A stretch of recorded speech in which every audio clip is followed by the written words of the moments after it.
بسم اللہ الرحمن الرحیم اللہم صلی علی محمد النبی الأمی وعلی آلہ وسلم تسلیما۔ پچھلے بھی لوگ تھے کہ جھوٹ پر، اور ایک معاشرے کی ایک یہ بھی ہم میں اندر بہت زیادہ کمی ہے قطع رحمی کی۔ جیسے شب قدر کی حدیث میں آتا ہے کہ حدیث طویل ہے، اس میں ایک حصہ یہ ہے کہ اللہ شب قدر میں 4 طرح کے لوگوں کی مغفرت نہیں کریں گے۔ ان کو اللہ پاک کہتے ہیں کہ ان کو سائیڈ میں کر دو، جب تک یہ توبہ نہ کر لیں ان کو روکے رکھو، ان کو میں اپنی رحمت میں جگہ نہیں دیتا۔ اچھا ہمارا دماغ تو یہ کہتا ہے کہ بھئی رمضان جو ہے عبادت کا مہینہ، رمضان کی تو خاص 2 عبادتیں ہیں، روزہ اور تراویح۔ اللہ نے اس کا بھی ذکر نہیں کیا کہ بھئی جو تراویح نہ پڑھے، جو روزہ نہ رکھیں، میں اس کو نہیں شب قدر میں معاف کروں گا، اس کا کیس لٹکا رہے گا۔ ہونا تو یہ چاہیے تھا ہماری عقل کے مطابق کہ بھئی اللہ نمازی کو لٹکا دیتا الٹا۔ اچھا عبادات میں کسی کو نہیں اللہ نے چھیڑا، اور گناہوں میں بھی ہر گناہ نہیں لیا۔ زنا کتنا بڑا گناہ ہے، چوری، قتل کرنا، اللہ نے صرف 4 گناہ لیے۔ ایک شراب کا عادی، دوسرا والدین کا نافرمان، تیسرا قطع رحمی کرنے والا یعنی قطع تعلقی کرنے والا، اور چوتھا کینہ رکھنے والا۔ اب یہ گناہ جو ہے نا تاثیر کے اعتبار سے ایک ہی ہیں، ان کا نتیجہ تقریباً ایک ہی ہوتا ہے۔ یہ معاشرے کے لیے ناسور ہیں یہ گناہ تو اور بھی بہت سارے ہیں، بڑے بڑے گناہ ہیں، لیکن یہ جو 4 گناہ ہیں نا یہ ایسے ہیں جیسے خودکش دھماکہ کرنا۔ ایک بندہ پسٹل لے کے آ جائے نا، لوگ اتنا نہیں ڈرتے اس سے، اور ایک بندہ خودکش جیکٹ پہن کر آ جائے، لوگ کتنا ڈر کے بھاگیں گے اس سے، اور کتنا خوف ہوگا اس کا۔ تو اب اس سے میں صرف ایک چیز لیتا ہوں، وہ ہے قطع تعلقی۔ اب رمضان کے مبارک راتوں میں اللہ کہتا ہے قطع تعلقی والے کو روک دو۔ میں دوسرے بڑے دور کے رشتہ داروں کا تو بیان ہی نہیں کرتا نا، قریب کے چچا، خالہ، پھپھو، ماموں، اور یہ قریب کے جن کے قطع رحمی یعنی رحم سے نکلا ہوا، جن کا تعلق رحم سے، انسان رحم میں پلتا ہے اور رحم سے انسان کا تعلق، تو یہ تو انتہائی قریبی لوگ ہیں۔ یعنی اللہ ایک میں بات ذہن میں آ گئی کہ بھئی جیسے حضور صلی اللہ علیہ وسلم نے فرمایا زکوٰۃ فرض ہے، اللہ نے فرض کی، اس کے رسول نے فرض کر دی۔ اب یہ زکوٰۃ فرض ہے، زکوٰۃ تو بندے کو دینی ہر حال میں، لیکن کہا کہ قریبی کو دو گے اجر ڈبل ہو جائے گا۔ کیسی عجیب بات اللہ نے کہی، اس کے رسول نے کہی۔ زکوٰۃ تو بندے نے دینی ہر حال میں، اس کو دے یا اس کو دے، نہیں کہا قریبی رشتہ دار کو دے گا اللہ ڈبل اجر کر دیں گے۔ بھائی کس بات کا؟ صحابہ نے پوچھا، کہا اللہ کے رسول نے فرمایا ایک زکوٰۃ دینے کا، دوسرا صلہ رحمی کرنے کا۔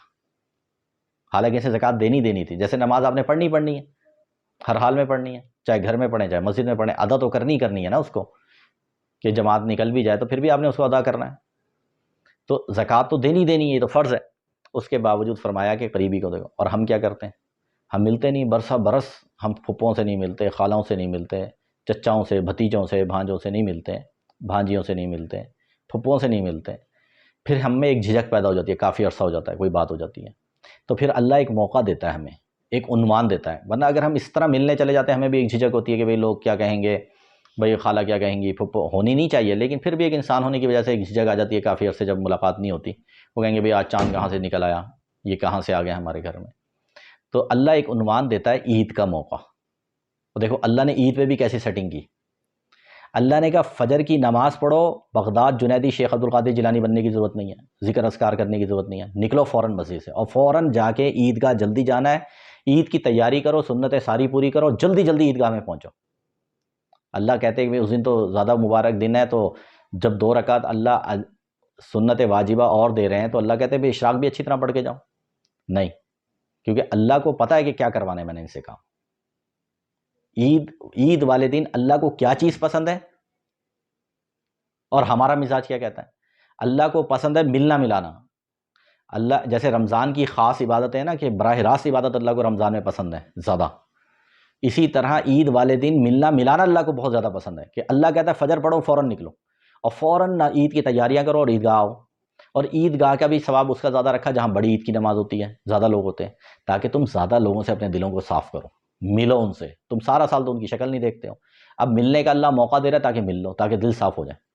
پھر اللہ کیا کہہ رہا ہے؟ کوئی نفل نہیں پڑھنے اب ادھر، زوال تک پابندی لگا دی، کہ پتہ لگے کوئی بہت زیادہ کوئی کہ بھائی میں بہت زیادہ نیک ہوں تو 2 نمبر اور بڑھا لوں میں نفل پڑھوں گا یہاں پہ. تو اللہ کو پتا تھا امت میں کیسے کیسے لوگ پیدا ہوں گے، تو کہ بھائی وہ نفلوں کی نیت باندھ لیں گے، وہ کہیں گے جی ہمیں تو ٹائم ہی نہیں ملتا. اللہ کہتا ہے نہیں، کچھ بھی نہیں کرنی عبادت، فوراً عیدگاہ سے نکل جاؤ، کوئی نفل پڑھنے نہیں ہے، تم نے گھر جا کے بھی نہیں پڑھنے. اور کیا کرو؟ اس کا کیا مطلب ہے؟ دوسرا مطلب یہ ہے کہ لوگوں سے جا کے ملو، چلے جاؤ پھپھو کے، خالہ کے، جن کے تم سالوں سے نہیں جا رہے تھے، اب چلے جاؤ بھائی. اور اب تمہیں ایک عنوان بھی مل گیا، جھجک بھی اللہ نے تمہاری ختم کر دی، کہنا میں تو عید ملنے آیا تھا. ہم کیا کرتے ہیں؟ گھر جا کے سو جاتے ہیں، فخر سے بتاتے ہیں کہ بھائی میں نے تو عید کا دن سو کے گزارا. کتنے افسوس کی بات ہے. اور یہ دیندار لوگ کہتے ہیں. دنیا دار کو تو میں چھوڑ بن کی بات ہی نہیں کرتا نا، میرے وی لاگ سے آپ نے اندازہ کر لیا ہوگا، میں ان کو میرے مخاطب نہیں. یہ دیندار لوگ کر رہے ہوتے ہیں. ہم فخر سے، بھائی سارا سال تم سوتے ہو، اگر عید والے دن نہیں سو گے کون سا آسمان گر جائے گا؟ اور اللہ کی چاہت پوری کر دو. تم دین کو دیکھتے ہو نا کہ ہم دین کو سامنے رکھ کے زندگی گزارتے ہیں، تو اب کہاں گئی تمہاری زندگیاں دین کو سامنے رکھ کے؟ جا کے مل لو بھائی. اور چھوٹے بچوں کو، جس کو تم نے تھپڑ مارا، کسی کو تم نے ڈانٹا ڈپٹا تھا، اس کو جب 100 روپے نکال کے عید، یہ پتہ نہیں کسی بہت ہی بڑا مجتہد ہوگا جس نے عیدی ایجاد کی، میں تو اس کو سلوٹ کرتا ہوں، 21 توپوں کی سلامی دیتا ہوں.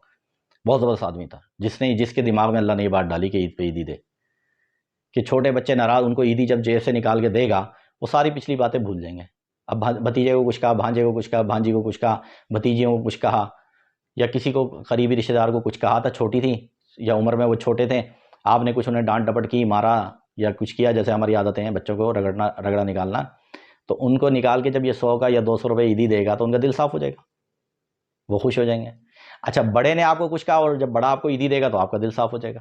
کیسی عجیب بات ہے.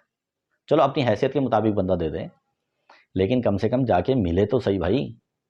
عید کا دن جو ہم سو کے گزار دیتے، کتنے افسوس کی بات ہے. کوئی دور ہے رشتہ دار اسے مرا لو.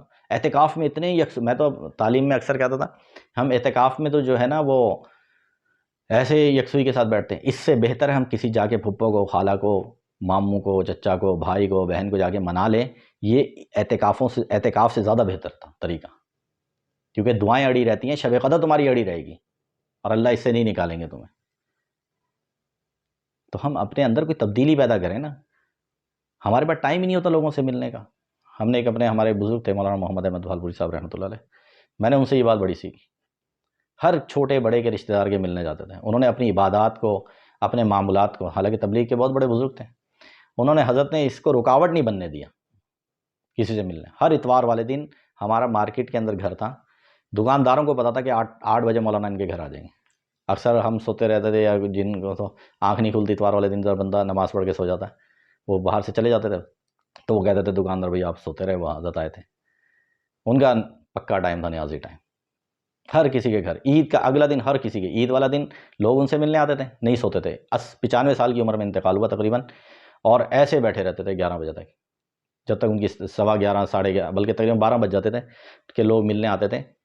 انہوں نے کبھی نیند کو آڑے نہیں آنے دیا.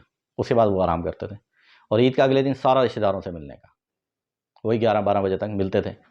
انہوں نے کبھی رکاوٹ، میں نے ان کے اندر یہ بات دیکھی نا، انہوں نے اپنی دینداری کو، اپنے معاملات کو، رشتہ داروں سے ملنے میں رکاوٹ نہیں بننے دیا. ہمارا مسئلہ سب سے بڑا یہ ہے، جو دنیا دار ہوتا ہے وہ تو رشتہ داروں کو کوئی سمجھتا نہیں. اب جو دین کی طرف آ رہا ہے اس کو پٹی پڑھائی جاتی ہے، بھائی فلاں آپ کے گھر میں تو گناہ ہوتے ہیں، فلاں یہاں بے پردگی ہوتی ہے، تو لہٰذا اچھا یہ اس بنیاد میں تو کیوں نہیں جاتے پھپھو کے گھر، وہاں بے پردگی ہوتی ہے. خالہ کے کیوں نہیں ملنے جاتے، بے پردگی ہوتی ہے. فلاں کے رشتے چچا کے کیوں نہیں جاتے، وہ ان کے گھر ٹی وی چلتا ہے. فلاں کے گھر یہ مسئلہ ہے.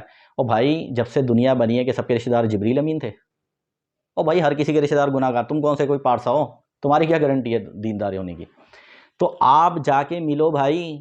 یہ پٹی بڑا. اب جب وہ حضرت والا بن جاتے ہیں تو حضرت والا کہتے ہیں میرے پاس تو ذکر اذکار کے علاوہ میرے تو معاملات اتنے ہیں، میں نے مسجد میں ٹائم دینا ہے، تو وہ اس لیے نہیں ملتے ہیں. تو میرے یہ چھوٹے سے دماغ میں یہ بات سمجھ نہیں آتی کہ پھر ملے گا جا کے کون؟ یہ اللہ کا یہ حکم کون پورا کرے گا؟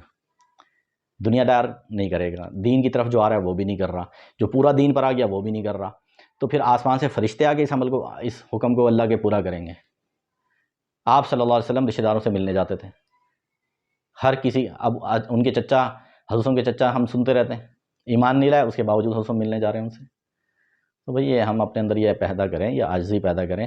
یہ تکبر کی وجہ سے ہم نہیں ملنے جاتے ہیں، اور ہم کہتے ہیں ہم فقیر، عاجز، ناکارہ، اور اس میں تو مجھے تو کوئی کچھ بات کہتا رہا، مجھے اثر ہی نہیں ہوتا. واقعی اس کو اثر نہیں ہوتا. اس کو کوئی بات بھی دین کی کوئی سمجھائے، اس کو اثر ہی نہیں ہوتا. اس کو صحیح بات کوئی بتائے، یہ صحیح کہہ رہا ہوتا ہے، لیکن یہ دوسرے معنی میں کہہ رہا ہوتا ہے بھئی مجھے تو برا ہی نہیں لگتا۔ برا لگنے والی کئی باتیں ہوتی ہیں کہ جو اپنے اندر کمی ہے اس پہ برا لگے نا بندے کو کہ یار میرے اندر کمی ہے، تو اپنے آپ سے نفرت ہونا، اپنے جو اپنے اندر کمی ہے اس کے اندر اسے یہ بات تو بری لگنی چاہیے نا۔ تو اللہ پاک مجھے بھی اس پر عمل کی توفیق عطا فرمائے، آپ کو بھی۔ سبحان ربک رب العزت عما یصفون وسلام علی المرسلین والحمد للہ رب العالمین۔